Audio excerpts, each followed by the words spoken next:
Hi friends, आज अपन CA final के law के पेपर के बारे में डिस्कशन करेंगे। 2-3 टाइम्स है न्यू केस स्टडी और पेपर थोड़ा लेंदी आ रहा है। इसके लिए आपको प्रायोरिटाइज करके स्टडी करनी होगी, जिससे आपको एग्जाम्स में बहुत अच्छे मार्क्स मिलेंगे। प्रायोरिटाइज में अपन देखिए appointment and qualification of directors, appointment and remuneration of KMPs, MDs, FEMA, security contract, SEBI कैसे स्टडी करना है वो अपन बाद में डिस्कशन भी करेंगे। और लॉ के लैंग्वेज के अंदर आपको लिबरल नहीं होना है। आपको कैसे भी करके 2-3 लाइन्स जो आप एग्जाम में लिखोगे उसमें लॉ की अगर लैंग्वेज लिखोगे तो आपको बहुत अच्छे मार्क्स एडॉप्ट होंगे। अपन देखें तो अमेंडमेंट 14 to 15 मार्क्स के अमेंडमेंट आपको क्वेश्चंस के अंदर पूछे जाते हैं, उसको 100% आपको कवर अप करना ही होगा। केस स्टडी के अंदर देखा जाए तो आपको को सबसे पहले क्वेश्चन पढ़ना होगा और उसके बाद आपको केस स्टडी पढ़नी होगी, ताकि कोई इरेलेवेंट चीज़ें आपको ज़्यादा फोकस उस पर नहीं लग जाए और ज़्यादा टाइम आपका उसमें कंज्यूम नहीं हो। अब अपन देखेंगे कि कौन सा चैप्टर कितना स्कोर, कितना वेटेज उसका है और उसको कितने नंबर ऑफ टाइम्स आपको रिवाइज करना है। अपन सबसे पहले कंपनीज एक्ट में देखें, appointment and qualification of directors 8 marks का है, 2 से 3 टाइम्स इसको रिवाइज करने में लगेंगे। Appointment and remuneration of managerial person 10 marks का है, 2 से 3 टाइम्स आपको रिवाइज करने में लगेंगे। Meeting of boards and its power 8 marks का है, 2 से 3 बार आपको रिवाइज करना होगा। Inspection inquiry and investigation 5 marks का है, 1 टाइम्स आपको रिवाइज करना होगा। Compromise arrangement and amalgamation 4 marks का 1 टाइम इसको रिवाइज करना होगा। Prevention of operation and mismanagement 6 marks का 2 टाइम्स इसको रिवाइज करना होगा। वाइंडिंग अप 7 मार्क्स का 2 टाइम्स रिवाइज करना होगा। प्रोड्यूसर कंपनी ये कोर्स अभी रिमूव कर दी गई है। Company incorporate outside the India 6 marks का है, 2 टाइम्स इसको रिवाइज करना होगा। मिसक्लिनियस प्रोविजन 6 मार्क्स के हैं, 2 टाइम्स आपको रिवाइज करना होगा। Compounding of opens adjudication special court 4 marks का, इसको 1 टाइम्स आपको रिवाइज करना होगा। NCLT and appellate tribunal 5 marks का, इसको भी 1 टाइम आपको रिवाइज करना होगा। Corporate security practice drafting of notice resolution minutes report 8 marks का, इसको 2 टाइम्स आपको रिवाइज करना होगा। सिक्योरिटी लॉ में देखें अपन तो सिक्योरिटी कॉन्ट्रैक्ट 5 मार्क्स का 1 से 2 टाइम्स रिवाइज करना होगा। सेबी 6 मार्क्स का 1 से 2 टाइम आपको रिवाइज करना होगा। इकोनॉमिक लॉ में अपन देखें तो फेमा 6 मार्क्स का, इसको 2 टाइम्स रिवाइज करना होगा। सरफेसी एक्ट 8 मार्क्स का, इसको 2 टाइम्स रिवाइज करना होगा। Prevention of money laundering act 4 marks का, इसको 1 टाइम रिवाइज करना होगा। Foreign contribution regulation act 5 marks का, इसको 2 टाइम्स रिवाइज करना होगा। Arbitral and conciliation act 4 marks का, इसको 1 टाइम रिवाइज करना होगा। Insolvency and bankrupt act 8 marks का, इसको आपको 2 टाइम्स रिवाइज करना होगा। अपन ABC एनालिसिस के अकॉर्डिंग देखेंगे कि कौन से चैप्टर को कितना वेटेज देना है और कैसे आपको स्टडी आगे करनी है। तो अपन स्मॉल एंड इजी चैप्टर्स के अंदर कवर किया है। Compromise arrangement and amalgamation NCLT and appellate tribunal 2 times इसको रिवाइज करना है। 4 से 5 डेज इसको रिवीजन करने में आपको लगेंगे। फेयर के अंदर FEMA, SEBI, prevention and operation of mismanagement, winding up, appointment and qualification of directors, appointment and remuneration of managerial person, meeting of board and its power 3 times इसको रिवाइज करना है। 5 डेज इसको रिवीजन में लगेंगे और आपका फोकस इस पर क्वेश्चन सॉल्विंग के ऊपर रहना चाहिए। मीडियम के अंदर SARFAESI act, insolvency and bankrupt act, inspection inquiry and investigation 3 times इसको रिवाइज करने में लगेंगे। 3 टाइम्स आपको इसको रिवाइज करना है। 8 डेज इसको रिवाइज करने में लगेंगे और इसमें आपको फोकस क्वेश्चन सॉल्विंग के ऊपर रखना होगा।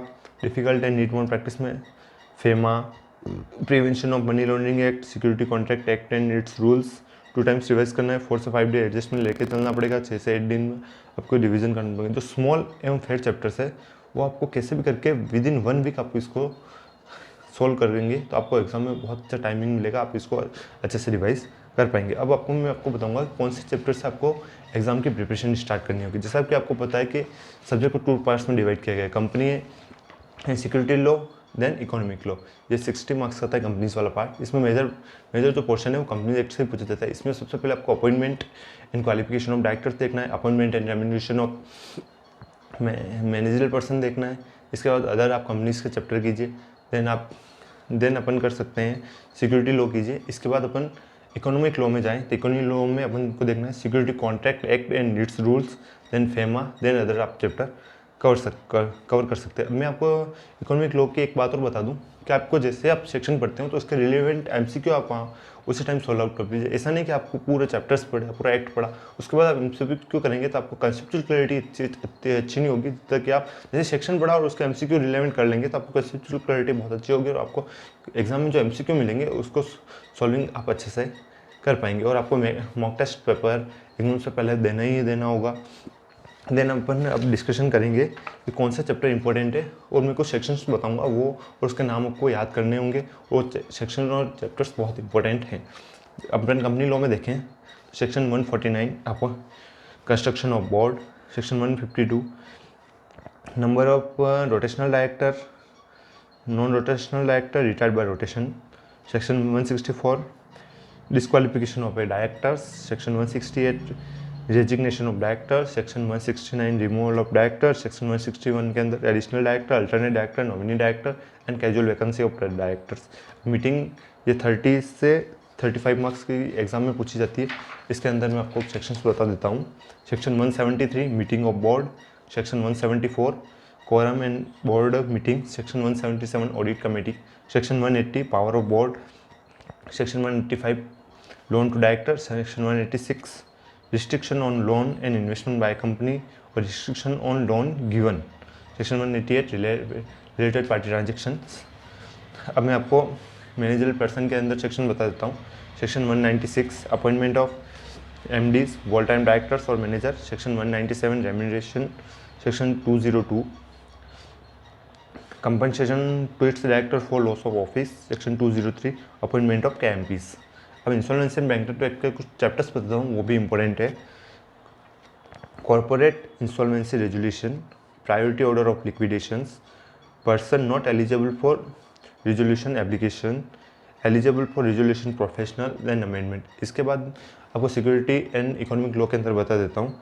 Security contract act and rules करना है, देन फेमा करना है, देन सेबी करना है, देन आपको अदर चैप्टर्स करने होंगे। अब मैं आपको पास्ट एग्जाम्स का ट्रेंड बता देता हूँ। सबसे पहले कंपनी लॉ में अपन देखें तो appointment and qualification of directors 8 marks और 12 मार्क्स का पूछा गया है पहले। Appointment and remuneration of managerial person 10 marks का, 10 और 8 मार्क्स का पूछा गया है। Meeting of boards and its power 8 और 6 मार्क्स का पूछा गया है प्रीवियस एग्जाम में। इंस्पेक्शन इंक्वायरी एंड इन्वेस्टिगेशन 6 और 8 मार्क्स का पूछा गया है। वाइंडिंग अप 7 और 8 मार्क्स का प्रीवियस एग्जाम से पूछा गया। सिक्योरिटी लॉ में अपन देखें तो security contract act and its rules 6 marks और 4 मार्क्स का पूछा गया है। सेबी 6 और 8 मार्क्स का पूछा गया है।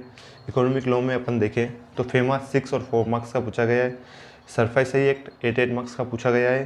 Prevention of money laundering act 5 और 12 मार्क्स का पूछा गया है।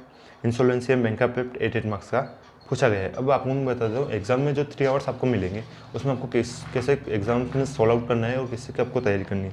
फर्स्ट जो आपको 20 मिनट्स मिलेंगे उसके अंदर आपको MCQs सारे कवर अप करने होंगे। देन आपको कंपनीज एक्ट के पार्ट के ऊपर आना होगा, उसमें पॉइंट टू पॉइंट आपको कंपनीज एक्ट के पार्ट करने होंगे। इससे आपका 1 और 1.15 आपका आर्ट्स इसमें कंप्लीट हो चुका होगा। देन आपको इकोनॉमिक एंड सिक्योरिटी लॉ के ऊपर जाना है। देन आपको वाइंडिंग अप और ड्राफ्टिंग करनी है। देन आपको लास्ट के जो 20 से 25 मिनट्स मिलेंगे उसको आपको जो प्रीवियस क्वेश्चन छोड़े होंगे उसको देखना है, और जो क्वेश्चन आपको नहीं आ रहा है उसको पॉइंट टू पॉइंट आपको आंसर देना है। इसमें ये इंपॉर्टेंट नहीं है कि आप एग्जाम में बहुत लेंदी टाइप का उसको, आप पॉइंट टू पॉइंट आपको आंसर देना है, उससे आपको एग्जाम्स में बहुत अच्छे मार्क्स मिलेंगे। आपको कैसे स्टडी कैसे सॉल्व आउट करनी है उसका मैं बताता हूँ। सबसे पहले आपको सेक्शन का नाम और उसका नंबर लिखना है। देन उसका प्रोविज़न लिखना है जो लॉ की लैंग्वेज के अंदर। देन उसका फैक्ट और एनालिसिस करना है। देन उसका कंक्लूजन विथ आपको रीज़न, जिस कंक्लूजन पे आप पहुँचो उसका रीज़न आपको देना है। तो इस केस स्टडी में बहुत अच्छा आपको मार्क्स मिलेंगे। देन इंपॉर्टेंट चैप्टर्स मैं आपको बता देता हूँ। Appointment and qualification of directors, meeting of board and its power, appointment and remuneration of managerial person, insolvency and bankruptcy act, security contract act and its rules, FEMA, SARFAESI act. ये अगर आप कर पाते हो तो आपको 60+ मार्क्स आपको आराम से मिल जाएंगे। देन मैं आपको कुछ कॉमन टिप्स और देना चाहूँगा कि एग्जाम में आपको कभी भी इनकम्प्लीट सेंटेंस नहीं लिखना है।